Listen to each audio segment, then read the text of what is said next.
welcome to another episode of Red Lotus Life. We are really excited to be here today because we're going to be talking about stuff that lights us up. We're going to be talking about our real life experience as spiral practitioners and the work that we do because it is amazing. It is transformative. It's powerful. The results that we see our clients receive are just it's hard to speak to unless you experience it, but we're going to speak to it today because we've literally been asked. We've been asked, how do you hold this beautiful space? How do you achieve this type of transformation, these types of results? And so we wanted to share it with you today. So, as always, I'm here with Sarah Elizabeth Hoffman. She's my beautiful co-creator here in this space. Sarah, would you mind introducing yourself? Yeah, my name is Sarah Elizabeth Hoffman, and I am a spiral practitioner as well as a womb spiral practitioner, actually. And I also work really closely with inner child work, parts work, as well as communication, nonviolent and compassionate communication. Mhm. Yeah, and you're just amazing in every way. I love the work that you do. The work that we do together is amazing. I mean, it's just, I don't know, you just bring such a powerful presence to the work that goes deeper. And that's actually what we're excited to talk about is like the deeper work. There's so much surface level stuff out there, but when it comes to holding space and the principles of that, I don't know if I mean, that's why people have been asking us about it. They've been literally asking us, can you start to teach on these principles? Because everything else is so surface. The other thing is that we're really seeing social workers not feeling very confident in the work that they do. And so they're literally wanting to, is this profession right for me? Is this career right for me? And we're like, yes, we need you out in this world. We need you out in this world, making it a better place. So, yes. So that's what we're going to speak on today. We wanted to really speak to why the work we do leads to such deep, fast, intense, and permanent transformation and healing, and also the power of transformational work. And what really, it's quite simple. I mean, I like the work that we do as spiral practitioners because it is very simplified. It's not a lot of um, education. It's more of a way of being. It's more of a way of holding space.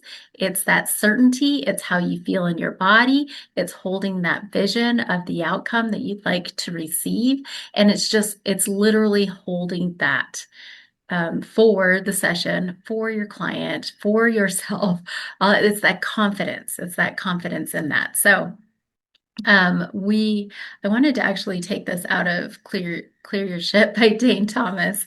And he talks about the power of transformative work is really only limited by the following factors: the level of consciousness and awareness or awareness, and the strength of the intention of the practitioner. So we're going to really break down this first principle of really being a practitioner, right? Mhm.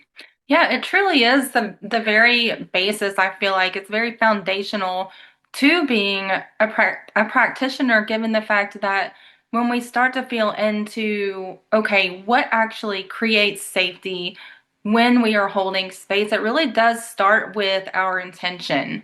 Um, and when we're talking about intention, we're going to have a little conversation about that here shortly. But when we have a strong intention as a practitioner, that actually strengthens the confidence that our clients are feeling themselves, and that gives a better outcome throughout their healing journey, throughout their process. Mhm.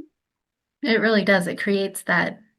I love what you talked about creating the safety, right? I'm Mhm. not exactly sure where this conversation is going to go. All I know is it's going to be awesome because we love it. This is something that we actually take great pride in. here at Red Lotus Life and with the work that we do is creating this space of safety and security.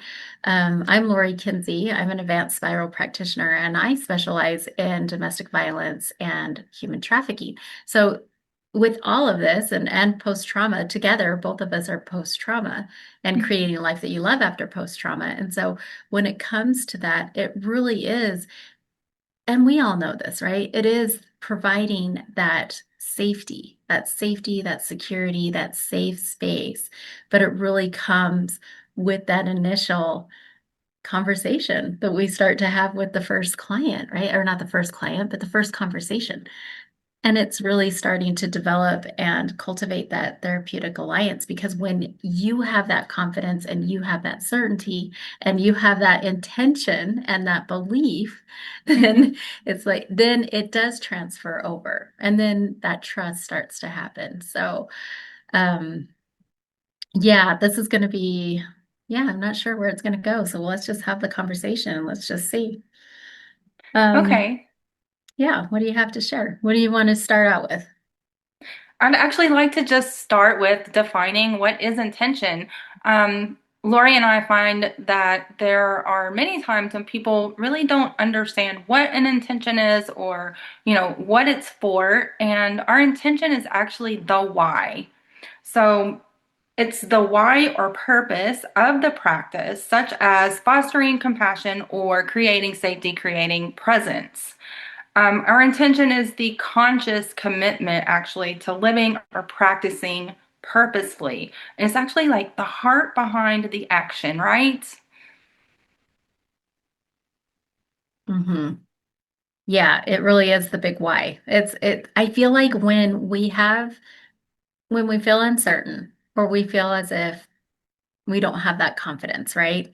Then a lot of times we're just here with self. We're not really looking at the big picture. We're not really looking at the actual results or anything like that. We're so much here in the self. And it's whenever you're talking about that heart of the why, is that what you said? Heart of the why or heart of the commitment? What did you say? It's the heart of the why. Like, why Okay. are we here? Why are Yeah, we doing yeah. this? Why are we taking action? Yeah. Yeah. So when it's the heart of the why, it's like now you've removed yourself from that, which does start to create that certainty. So I love this. I love that we're getting right into the intention part. Yeah, and so then once we're able to really get really clear on our intention, what direction do we want to go in? What is our purpose moving forward? And not only us as practitioners, but then we can get clear on intention for our clients or what intentions they would like to bring. Hmm. And now we have something to focus on, which is more of the what, whereas our attention focusing what is the direction that we would like to go on, like go towards. And then, attention is also, it's our breath. We're paying attention to our breath. We're paying attention to our body. How embodied are we? We're paying attention to the sensations that we're noticing, we're feeling. What are we hearing? There are so many, like, let's see, attention in a more therapeutic state, I think, as far as like being a practitioner working with a client, um, the what could be, what is your goal? What is your desired outcome? Hmm. And then whenever we sort of start to lose track of that goal, we can always come back to the intention. That helps to redirect us, realign us towards the goal that we were initially working with. Hmm.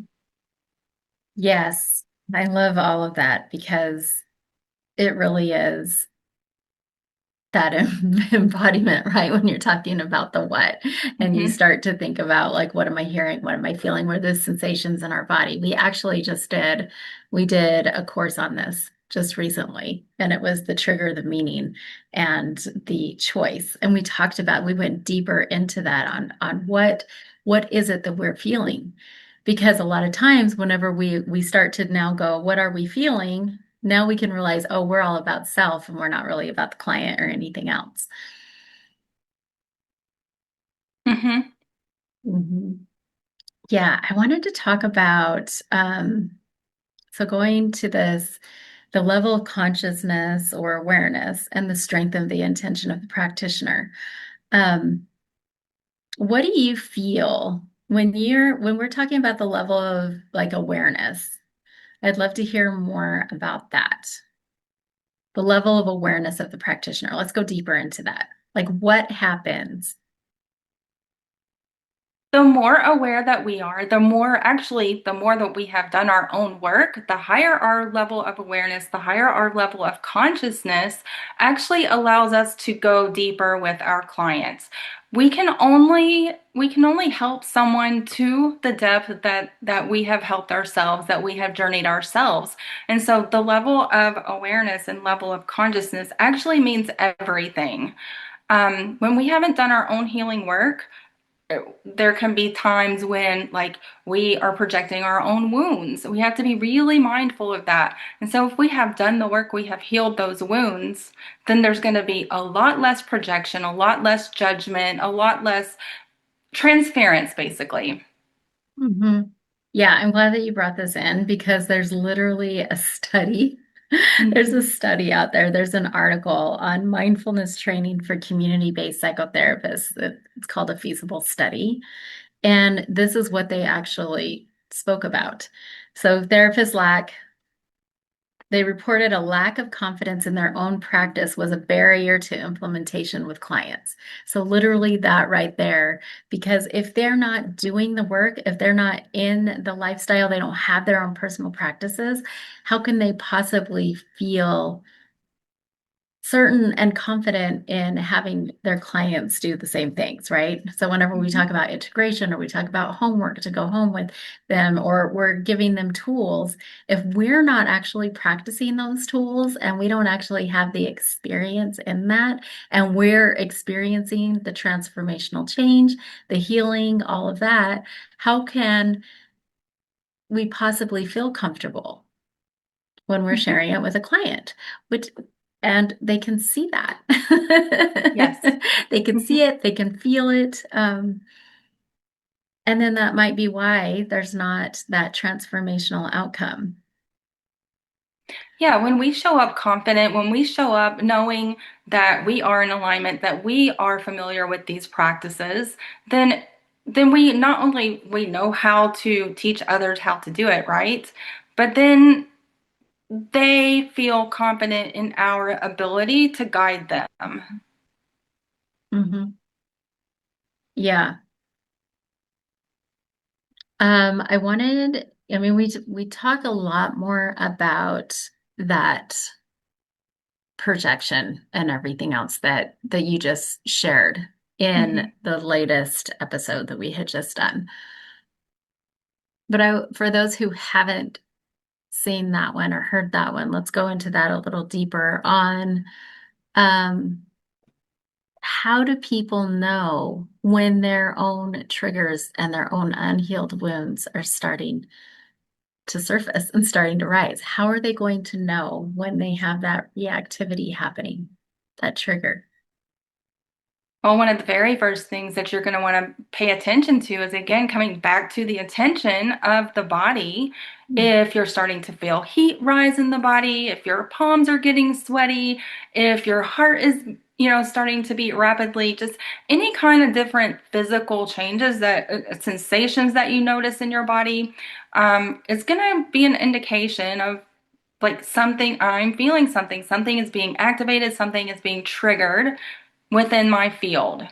And those are the things that we want to be really careful about, choosing carefully how we are responding versus reacting, actually. Hmm. Yeah, we definitely don't want that to bleed over. And so that's why awareness is such a big thing. That's why mindfulness is such a big thing. I I remember early on, prior to me doing my deep work, my own personal deep work, I wasn't aware enough of what was happening.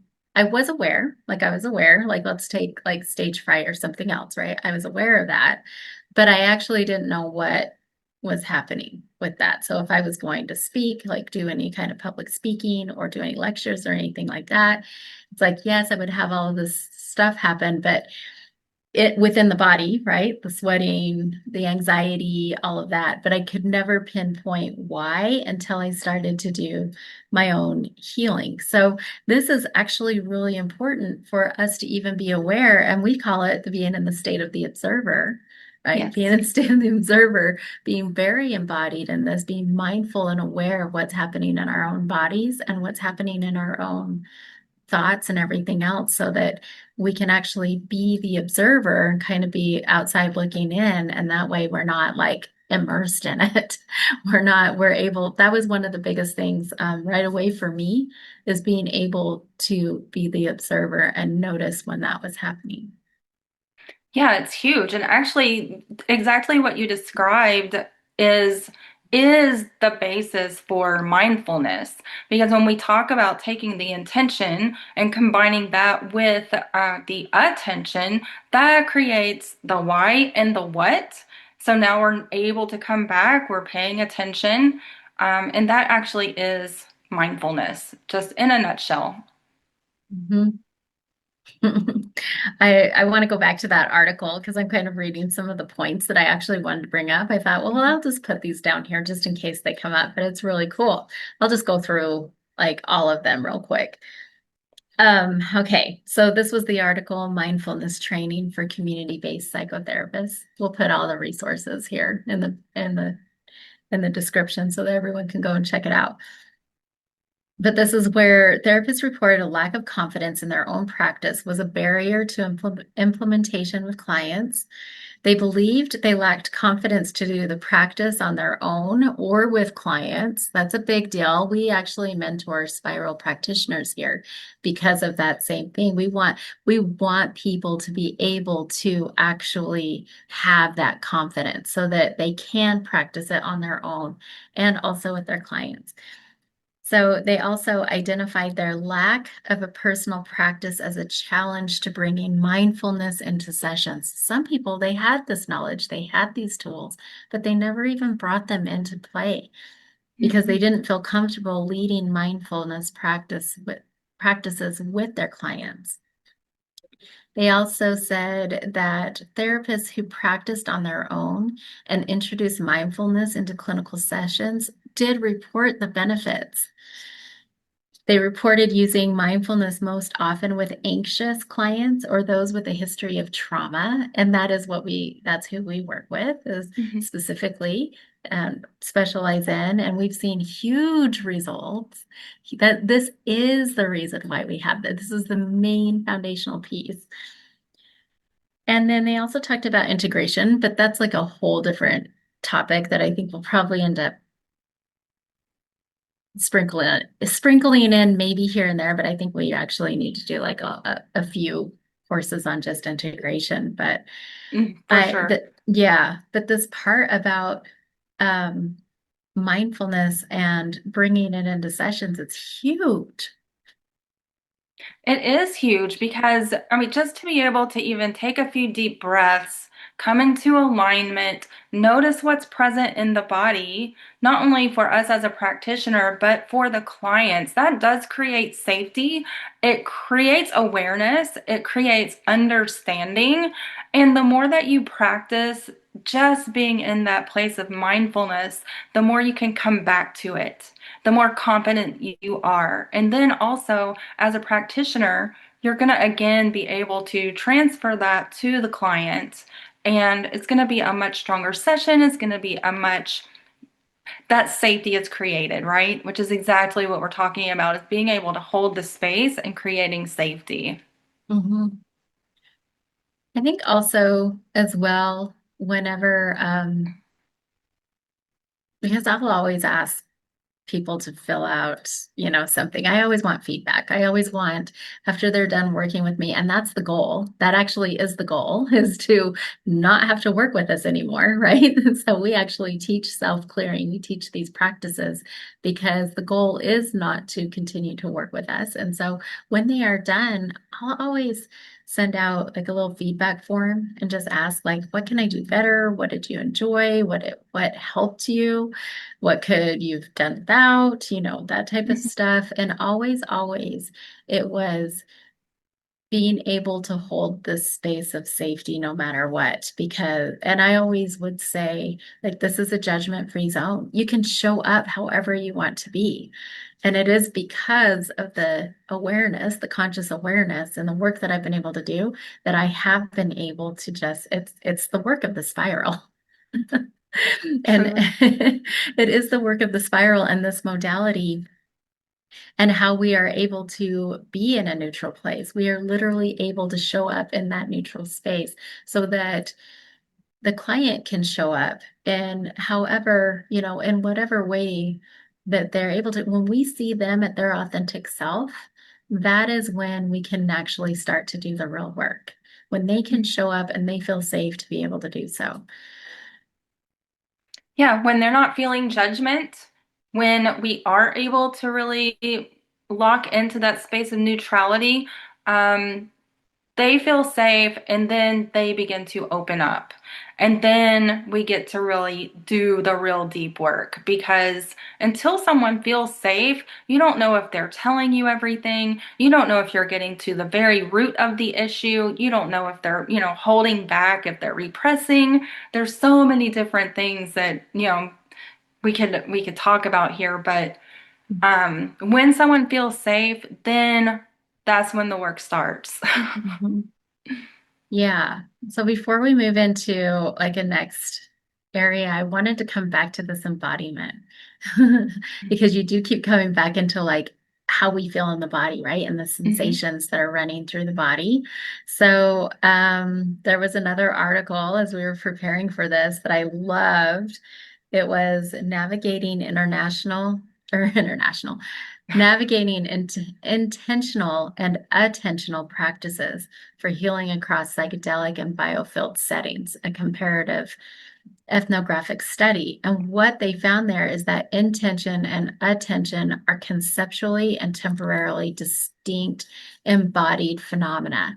So I love that because how often, especially in this space, I feel, right, in the social work space, in the past, embodiment hasn't been a thing. Like, I don't know how much it's really even been talked about a lot, but I love here how now it's actually starting to get brought in. There's scientific studies, there's this backing that no, there is intention and attention are conceptually and temporally distinct embodied phenomena, which is huge whenever we're talking about holding space.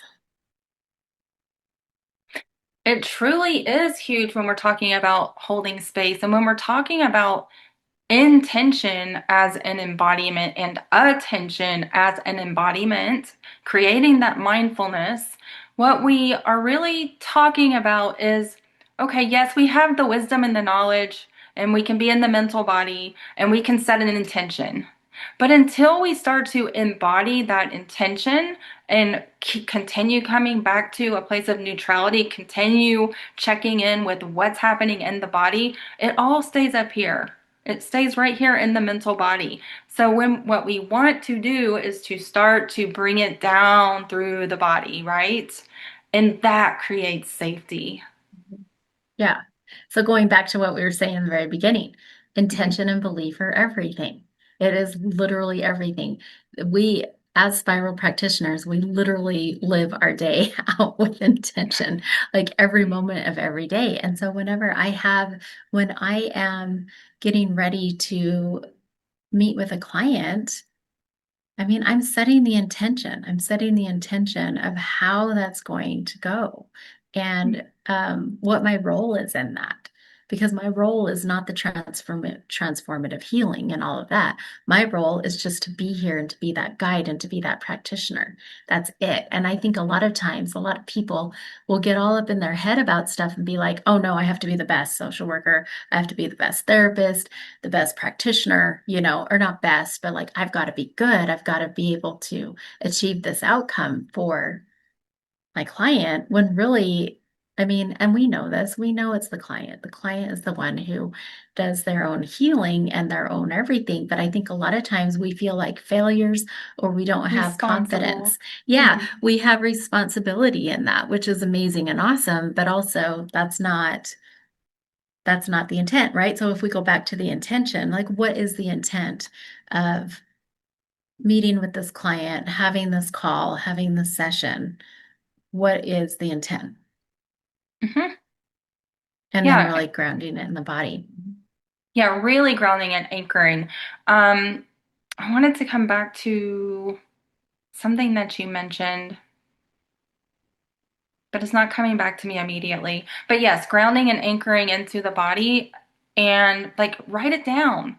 I mean, do we know how to create an intention? For me, many times it might just be speaking it out. Maybe it's a mantra that I continue to come back to. This is what we teach our clients. We're going to write our intentions. We're going to speak our intentions if, especially if we are um, a if we express more from the throat chakra, then speaking it out is amazing, just getting that vibration out there. But when we're creating our intentions, we're going to want to do so in a way that helps to direct the energy. And by directing the energy towards, okay, this is what we want to accomplish in this session, this is what we want the client to receive. Now that even creates further safety. Hmm. Yeah. And I also wanted to share this part. There is something that's very different between intention and like something like an affirmation. That's Very true. different things. No, that's Yeah. true. Yeah, so I wanted to bring this in because Dane Thomas, who is the founder of the spiral modality, he actually talks about this really well. I love how he speaks about it because he just simplifies everything down. Again, that's why I love it so much. But he talks about how the science behind this is when intention meets vibration.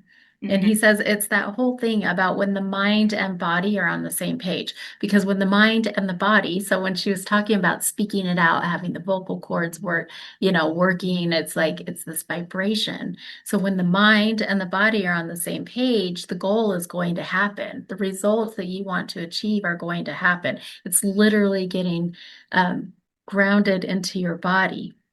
And he talks about if you're holding the vision, but the emotional responses and actions are completely contradictory, then it's not going to happen. Like, and that's the thing where I feel like affirmations come in. And a lot of times people will say, affirmations don't work for me. I'm one of those people that I was a real skeptic about it until I understood that concept of you can't just speak something. You have to literally feel it. There's a chemical release, a chemical reaction that happens in the body when you actually feel it. So when you have the vision of it, which would be your intention, right? Hmm. You have the vision of it, and then now you feel it, and you speak it and you feel the vibrations and everything else, and the actions are aligned. Now that's when the things are going to happen. And that's what we're talking about here. When we're talking about the level of consciousness and awareness and the strength of the intention of the practitioner, it's when you feel it, you see it, you feel it, you know it, you've experienced it. This is what's going to happen in this session. This is what the client's going to receive. Then that is a whole different, your actions during that session actually align. He says, he talks about how it's aligning spirit to matter or the mind to the body. And it's really, I love it. Yeah, I love it too. And that's one of the reasons why I bring in like the affirmation or mantra because I agree with you. Without, it's be, do, have, right? It's all be, do, have. And without the doing and really getting into the body and taking action, then we're not going to be able to accomplish those intentions. But there is an exercise that I like to combine with the intentions where affirmations are concerned. Because when our attention gets distracted, and we're suddenly off course, we're not on purpose anymore, then it can be helpful to have an affirmation or mantra that is specific or refers back to your intention. So that's where I was going with that. Mhm. Yeah, it's really cool. I love it because there's so many different tools, right? And that's what we were talking about with that article is that yeah, there's so many different tools, but unless we're actually practicing them and we've embodied them, Hmm. then it doesn't come out as, I mean, people can see right through it. Yeah. That's when we talk about embodied wisdom, it's so important to be able to shift into a space of neutrality so that now we are able to direct the energy towards the intention. And let's see, where do I want to go with this here? Um,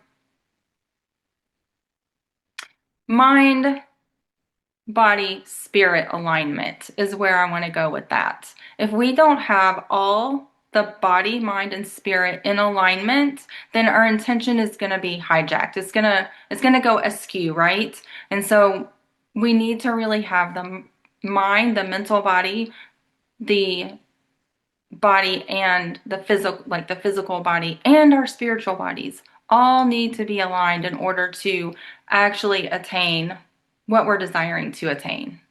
Hmm. Which is really big. It goes back to that sacred why, right? That heart of the why and being Mhm. in integrity with the work. So when we do that and we get out of the mind and into the body, we talk about that all the time, out of Mhm. out of the head and into the body, and we come into integrity with our work, with our personal practices and everything else. It's easy. It does become easy to be able to hold that space. Yeah. Okay, so I wanted to actually talk more about, the beginnings, because the beginning, like the early times in our career, because that's where we're seeing a lot of like new social workers go out and they feel as if they're not experienced and they feel like they don't actually have that confidence or that certainty, right? Mhm. But when we're talking about being in integrity with our work and really having that mind, body, soul connection or awareness or mindfulness or whatever that is, when we are actually living that, you don't, that is your certainty. Whenever you're the one that has experienced this, that is the certainty. That is where the confidence comes from. And whenever we're able to come from that place and not necessarily from a place of, oh, I have to do a good job, which I mean, we've all been there, right? We've all been there.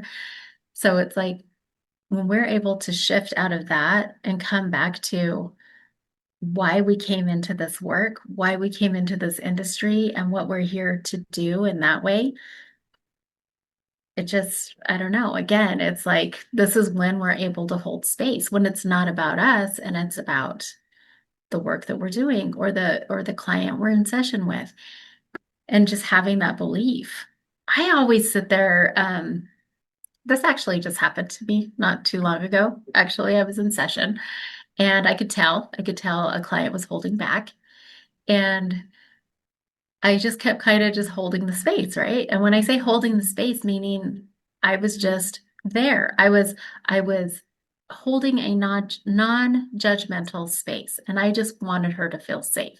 And finally she goes, okay, I'm not being real with you. And I said, okay.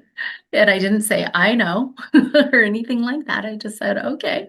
And she said, I'm not being real with you because I've just never had anyone sit here and not judge me like you do. And I said, okay, tell me more about that. What do you mean? And she said, well, I've just never like I feel like I could just show up in any way I want to. She goes, and right now I'm angry. I'm very angry and I just want to show up in an angry way, but I can't. And I said, well, why can't you? This is a safe space, so why can't you? I want you to show up as authentically you because we need, as spiral practitioners, that's what we talk about all the time is we need to move the emotion, right? The Mm. emotion is energy in motion. And so it's moving that emotion and not repressing it, but allowing it to show up. I want to see it. And it was funny. She's like, but I don't want to scare you away. I scare away everybody else. And I said, well, you're not going to scare me away. I want to see it. Let's see. I want to see how angry you are, type thing. And she said, but you're too calm and you're too not, yeah, like I was too all these things. And I just said, well, is that bothering you? Type thing. Like, is that bothering you? And she said, well, it's just making me hold back because I feel like it's going to be shocking to you to actually see me at my fullest, like see me at my most authentic fury. I was like, well, I want to see it. Like, let me see it. I want to see it. And I promise you, I'm not going to run. Finally, we get to the bottom of it. And she says, you tell me why I should trust you.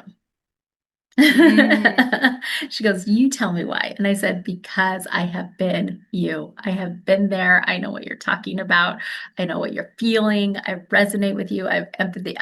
I know. And then she goes, and you can still sit there and be so neutral and hold this space. Like you're so non-judgmental.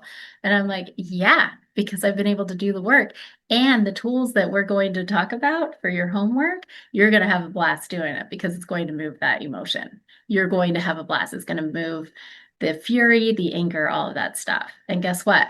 The second I said that, that's whenever she let down. Like all of her walls went down, that therapeutic alliance happened, and she was able to just show up authentically as herself. And then she left going, wow, nobody's ever done that for me before. And I just went, amazing.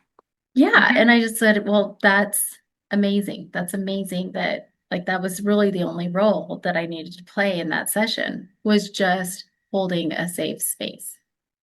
Hmm. And that comes back to being integrity with your work because you are able to access those places where you've already done this work before. You've already been there. It's been neutralized. Now you can come and actually show up judgment free, actually show up without any preconceived notions or ideas around how somebody should be showing up. Now that is integrity with the work. Hmm. You want to know what else that was really cool about that is that she said most people will tell you what she's like most people will tell you to let that go. She goes, do Yeah. you want to know how many times I've been told to just let that go? And she said, you're the first person that didn't tell me to let that go. You're the first person that actually said, show me. You're the first person that wanted to see it. And I thought that was really powerful as well, because I think that's what happens a lot of times in this space as well, is like we don't want to look at those ugly parts, Well, but we're those ugly conditioned. parts, yeah, Hmm. or we're told that we need to heal them or whatever, right? We need to this and that, whatever. We need to feel better. But sometimes it's feeling the emotion is actually the way to feeling better. In fact, that's what we talk about here as spiral practitioners all the time. Well, it is. And then once we feel that initial emotion, then we're able to go a layer deeper and find out, okay, what's underneath that anger? And we're still holding that safe space. Okay, now what's underneath that next layer? What's Mhm. underneath that next layer? Until we finally get to, oh, I'm really sad. I'm really sad that I haven't been able to express my Yeah. anger. Or I'm really sad that XYZ, it could be a million different things, but by being able to hold that space of neutrality, then we get to the root of where the emotion really is. Then we can move it. Hmm. Yeah. And then when we get to the root, what really happens is that whole fear of abandonment or people aren't going to like me, people aren't going to accept me, whatever it is, right? What there's always Mhm. the root of the emotion and then the why they're feeling that way. So it's really beautiful when we're able to sit in a space of like that is my intention. My intention is to that's all it is just to create a safe space. That's it. A safe space for people to show up as they are, however they're feeling, as they are in that moment. And so it was really beautiful because she was now witnessed in that moment of, oh, I just showed up in all of my fury, like all of my fury, all of my anger, and somebody didn't run away. They saw. So whenever you are witnessed in that, now there's this whole like, oh, I can even let even more of my walls down, and I can actually show who I really am, not only to my practitioner, therapist, social worker, whatever, but also to other people. And that's actually what starts to begin the healing process. That's, I think, the beauty of the work of being a spiral practitioner is that we are able to just hold the space and neutrality, and it's a strong space.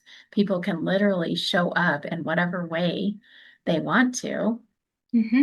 of course, within our boundaries or whatever, right? But we Right. also hold those boundaries energetically as well. And that's probably something that we should, I don't know, maybe let's talk about that a little bit right now. Hmm. About boundaries of because I feel like this is again the level of consciousness and awareness of the practitioner and also the intention and belief. Because some people will be like, oh man, I don't want to do that because I don't just want people coming in and just, you know, being all crazy or whatever. It's like, no, you people can still like I intentionally hold that space of people are going to show up authentically and in a way that is actually it feels good for me, it feels good for them, and we make huge progress in a session. What about you? Oh, yeah, boundaries are huge. Boundaries are everything, and those come with part of the intention for me. When I'm setting the intention for my container, for my space, I'm setting those energetic boundaries already. They're already there, right? They're already built into the energy of the container. And then I'm able to set a safe space for them to show up authentically. And in that authenticity, we get to sort of also direct the energy. So we're not going to have somebody that's like going to get up and do something insanely crazy, right? We're just allowing them to express what is present in a way that feels good to them. And we can also give them tools to be able to move that energy, like in the process, right? So, I mean, there's so many different ways that Mhm. that can be done. Hmm. You know what? So that was something else that was in that study that they talked about was that therapists didn't feel like they had enough time in their sessions to actually bring in tools. Hmm. So since you brought that in, I want to talk about it because with the work that we do, we also set that intention, right? We set that intention of yes, we're going to create this space, this safe space, and also we're going to move through things very, very I don't want to say fast, but with fluid, right? There's going to I always set the intention that this is the session I'm guiding through this session. And so I get to also I don't want to say control the pace, but guide the pace. And if there's tools that I actually want to introduce in that time period, I will create that space to do so.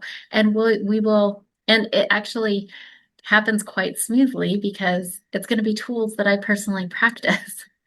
And then the Right. client's going to be excited about it because they literally are like, oh, they can tell through lived experience what I've experienced and how that might calm the nervous system or bring them back to a place of neutrality or help them move through an emotion or whatever. And then Mhm. there's not that push pull, there's not that resistance. Again, it's holding space with the intent of what's going to take place during this session. Yeah, exactly. And I think another really important aspect of boundary setting is actually when you are really embodied, when you have, done the work and you are really embodied, then your energy is going to speak for you. Your confidence and your power is going to be speaking for you, and those boundaries will just exist. Yep. I know that might sound a little bit foreign to some of you, but they just do. So, They and just do. yeah, when we're doing our personal practices and, setting those intentions and coming back to attention, coming back to that place of mindfulness, the energy just transfers. Mhm. It's a It good way to does. put it. Yeah, and it's all about like self-respect and all that other stuff too. But yeah, Mhm. it's it's huge. All of this work is huge. There's a lot more that I wanted to speak to about this. I'm trying to remember. Is there anything that you wanted to share? I don't have anything specific right now. Okay. What has been Let me just ask you a question. What do you feel has been the most impactful for you to be able to have that deep level of conscious awareness and also that very strong intention as a practitioner?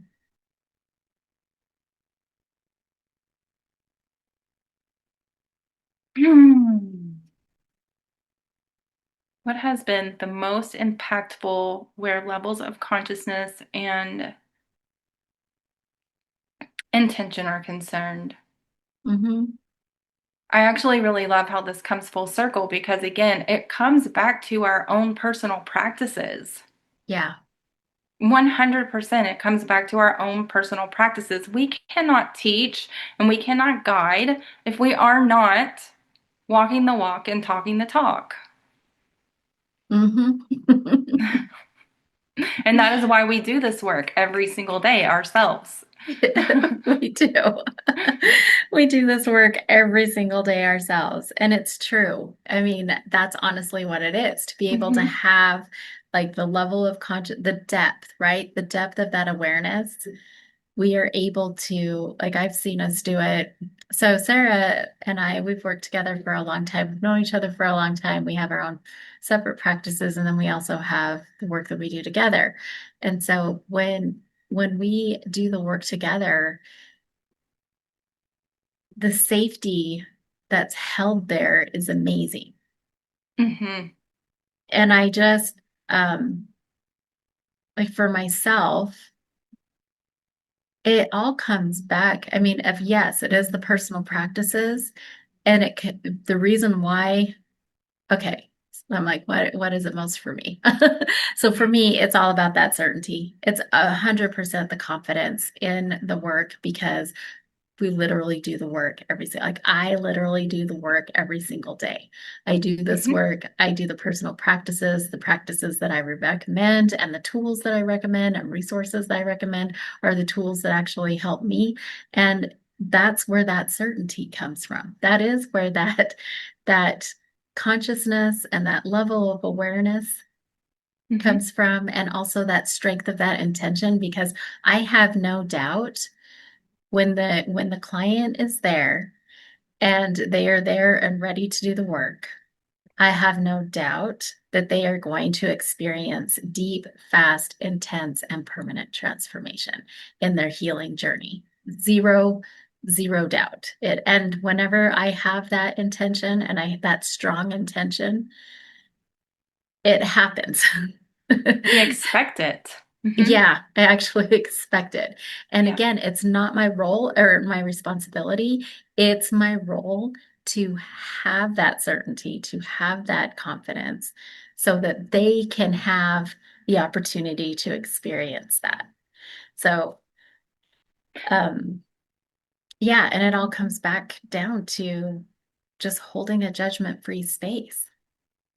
It does. It comes back down to that exactly. And I'd like to go and just share a little bit more specific to the levels of consciousness. So, when we're talking about the scale of consciousness, you know, that starts way down at the bottom with shame and guilt and then goes all the way up to like a place of neutrality, and that is love, and then all the way up to enlightenment if you're looking at that scale of consciousness.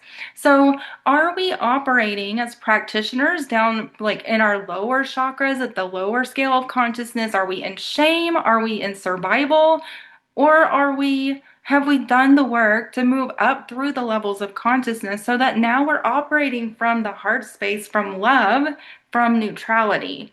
So that's what we mean when we're talking about levels of consciousness.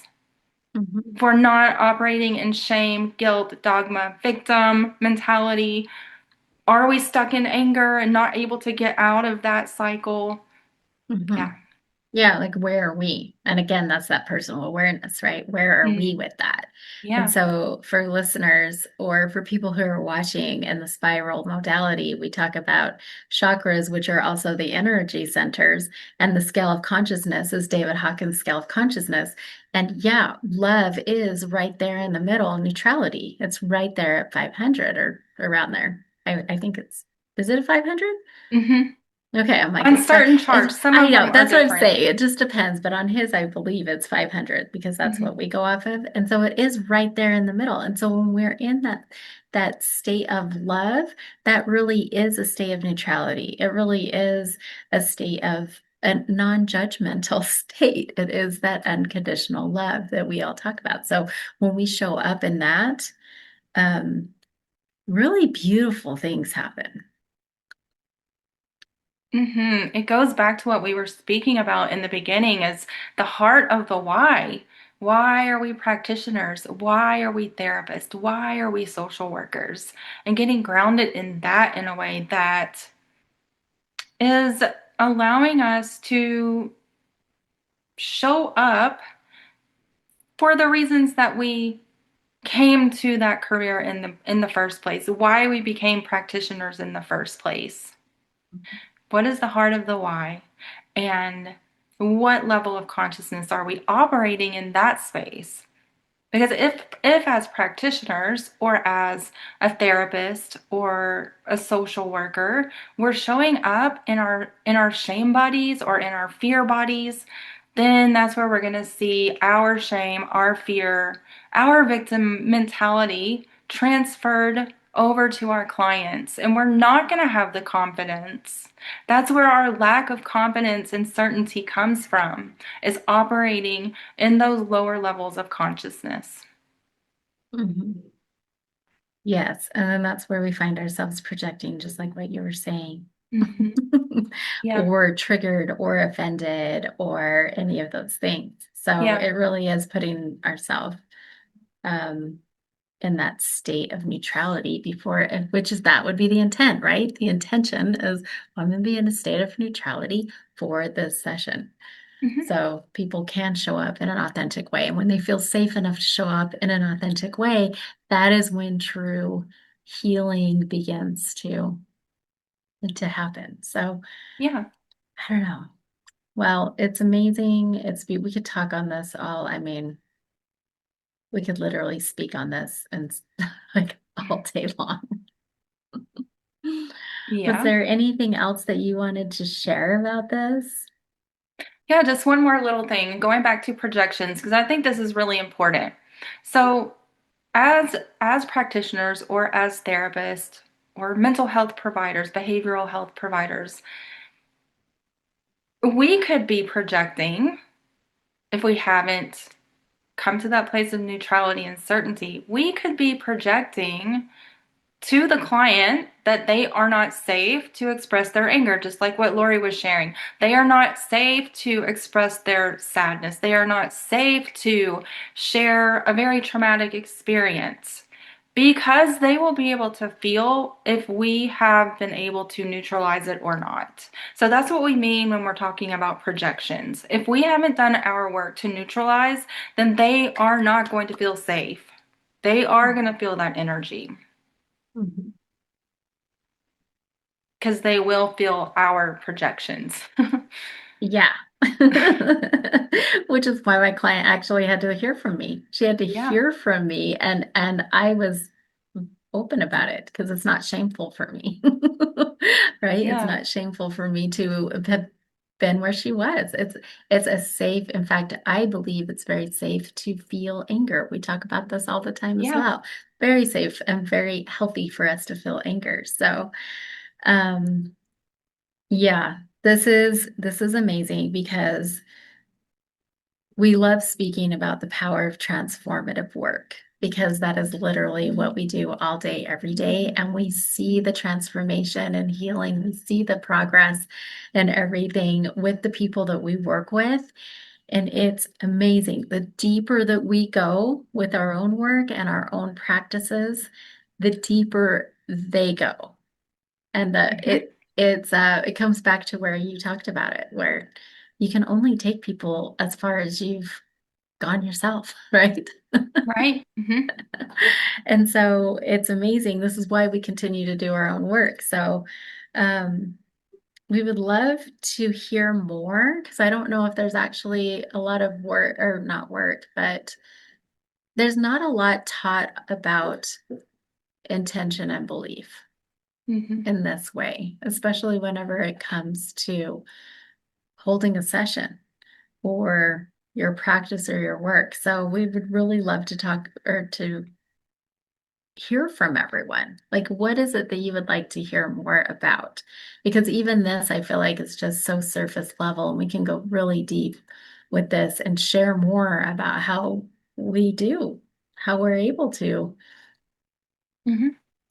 experience, because it is fast. When I say it's fast, it's deep, it's fast, it's intense, and in Dane's words, permanent transformation. This is the work that we do. And it all begins here with this foundational piece of the level of consciousness and awareness, and the strength of the intention of the practitioner is um, the factor. Those are the factors, foundational I think factors. it's the very foundation, yes, in any Yeah. clinical setting or Yeah. client So role. if you're somebody that's new, go to your why. That's what I want to share. I kind of want to end this with, if you're somebody that's new, that feels uncertain, that's like, I don't know if this work is right for me. I don't know. I mean, we've all had sessions where we think, wow, that was really bad. I don't know if I'm helping anybody. But come back to that why. Why are you here? Why are you doing the work? Why did you want to come into this field? And really anchor that in and always come back to that, because that is actually your role here. It's not, the clients are going to do their own thing.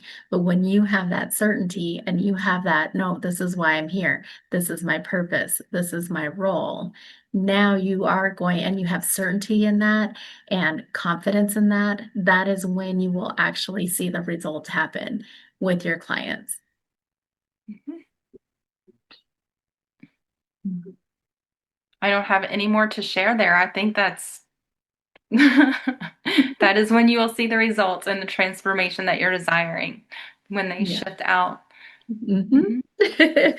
All right. Well, okay. Well, on that note, Sarah, where can people find you? People can find me at my website, which we can drop the link in the description, or on Facebook, Instagram, or here on YouTube with other podcast episodes that Lori and I have done together as well. Mhm. Yeah, we'll put all of that into the description. You can also find me in all the places. We'll put that in the description. And then together for Red Lotus Life, we're also ASWB ACE providers. So if you would like more courses or anything else, we have a ton of stuff out there. So we'll put the website there. It's at www.redlotuslife.com, and you'll see all of the information. So we would love to have you. If you are a social worker that is doing this, or any licensed professional, and you would like your certificate, I'll just let you know that certificates usually go out after 10 days, within 10 business days. So you'll see that. And then, yeah, we're just excited. We're excited to continue to do this work. So if there's anything that you particularly would like to know, just let us know. Email us at hello@redlotuslife.com, or you can just drop a comment here. I mean, let us know, what did you find helpful here, and what would you like to learn more about? Mhm. Okay. So until next time, we'll see you then. Okay. Mhm. Thank you. Bye. And live your life today.